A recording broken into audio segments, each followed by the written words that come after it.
Hello again, everyone. Welcome to Washington Gun Law TV. I'm Washington Gun Law President William Kirk. Thanks for joining us. Hey, the lighting may look a little strange here. Why is that? Because I'm actually getting to shoot a video at 9 o'clock in the morning on a weekday. It's almost like I didn't have to go to court today.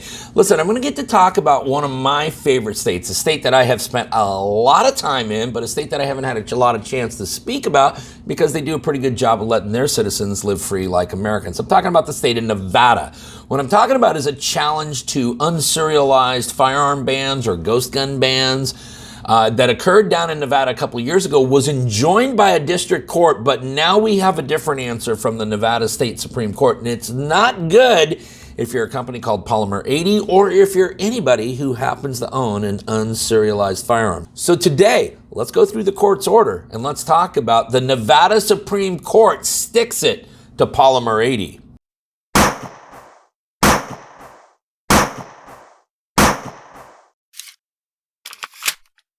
Okay, so one of the things we learned about doing work here in the morning is we get to talk over the top of leaf blowers outside by our maintenance crew. The case we are talking about today is Sisolak v. Polymer80 Inc. It is an opinion that just came out from the Nevada State Supreme Court. This is an opinion that deals with Assembly Bill 286, which was actually passed in Nevada all the way back in 2021. Now, once the law went into effect, challenges were made to the law in the district court. The district court found that the law was unconstitutional, found that it was unconstitutionally vague, and for that reason had enjoined that law. So at the current time, Nevada, you have not been living under the purview of this law. However, and this is the big however of the video, the Nevada State Supreme Court has said, no, actually the district court got it wrong. There is nothing wrong with this statute. It is not vague, and therefore the injunction is lifted. This law is going back into effect, and this is really important, Nevada. Part of this law said that you could not possess unserialized firearms. They like to call them ghost guns. We call them unserialized firearms here at Washington Gun Law. You cannot possess them, which means there is a date certain coming up that you're going to have to serialize your otherwise unserialized firearms, otherwise you will be in violation of the law. FFLs, there is a date coming up where all your 80% lowers and all that, all will need to be pulled off the shelf. You can turn around and resell them as 83% lowers only after, of course, you engrave them with a serial number.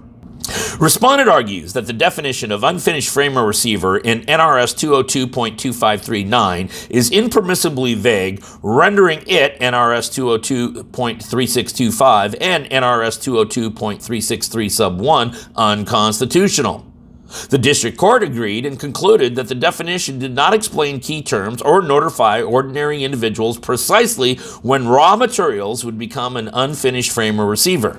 The district court also concluded that the definition enabled arbitrary and discriminatory enforcement. Now, if you thought that ATF's proposed rule on unfinished frames of receivers were somewhere along this spectrum, a piece of raw material becomes similar enough to a frame or a receiver that ATF would then get to regulate it, so does the Nevada law do the same. However, this is the big thing I noticed about Nevada's law.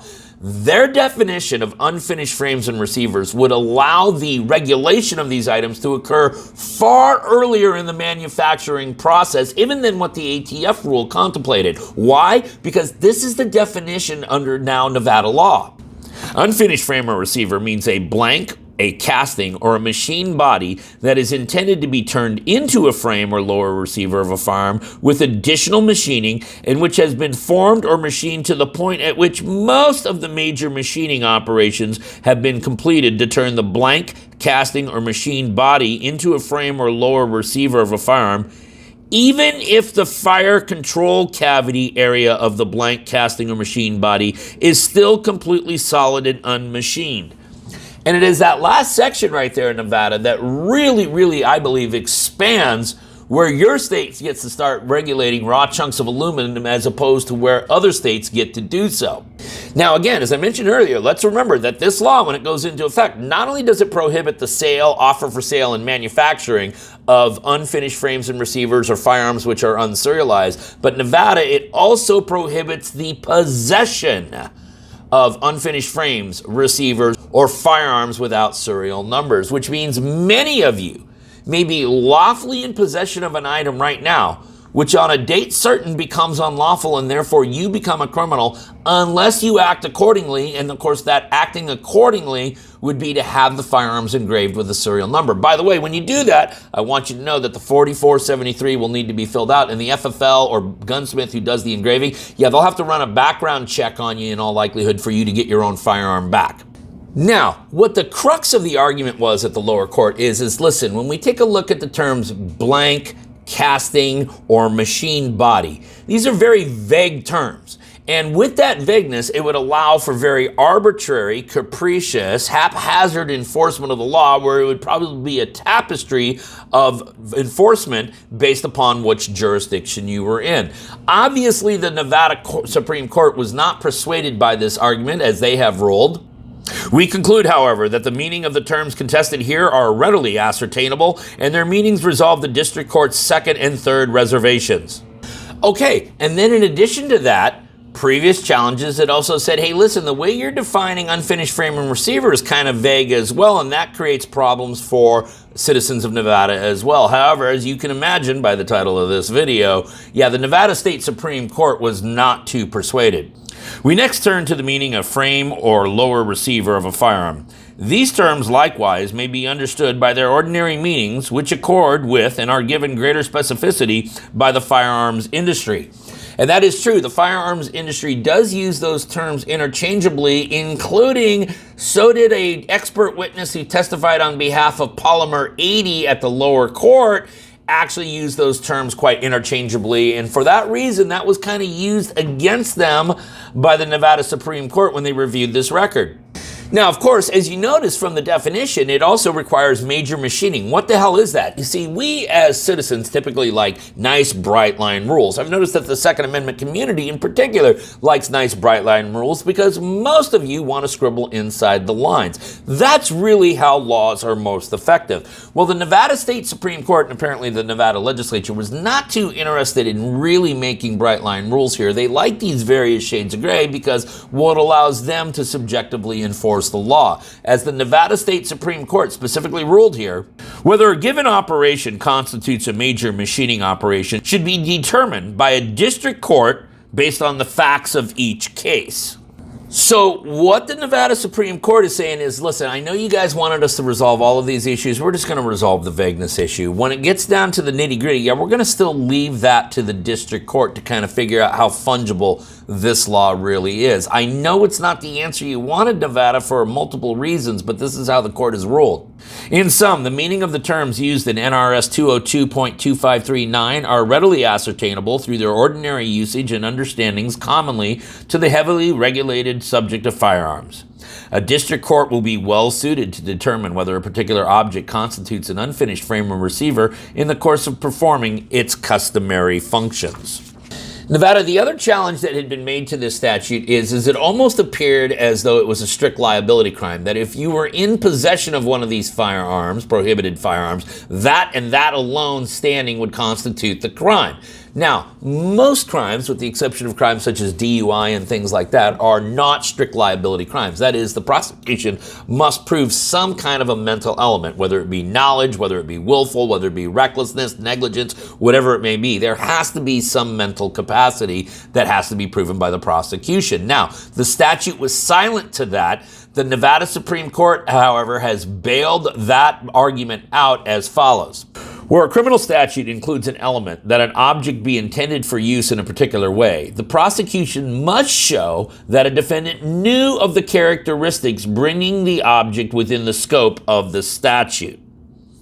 In prosecuting an offense pursuant to NRS 202.3625 or NRS 202.363, the state must show that the defendant willfully sold, offered to sell, transferred, possessed, purchased, transported, or received an unfinished frame or receiver, and that the defendant knew that the object at issue had the objective characteristics of being intended to be turned into a firearm.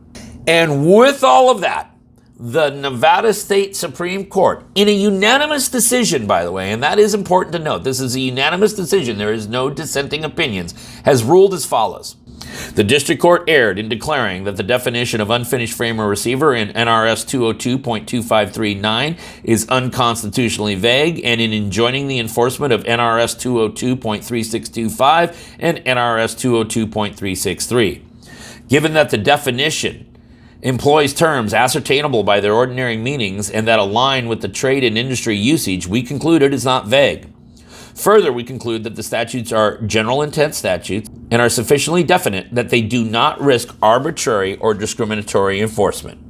Accordingly, the summary judgment in favor of Polymer80 on the basis of vagueness was not warranted. Giving the foregoing, we reverse.